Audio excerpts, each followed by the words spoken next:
Wait, you actually don't know? No, I really wish I did. Wow. What? I always thought you were well-read. Get it?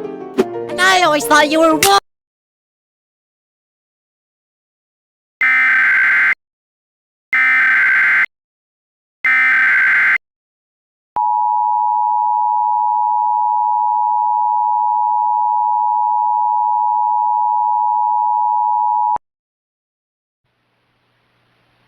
The following message is transmitted at the request of the Wyoming Office of Homeland Security and Dissociation.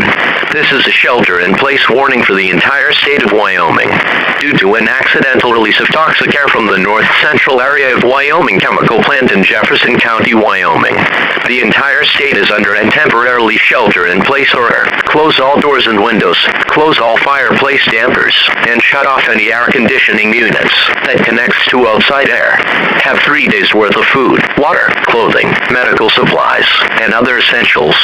Tune to 102.9 WGN FM for official information and instructions.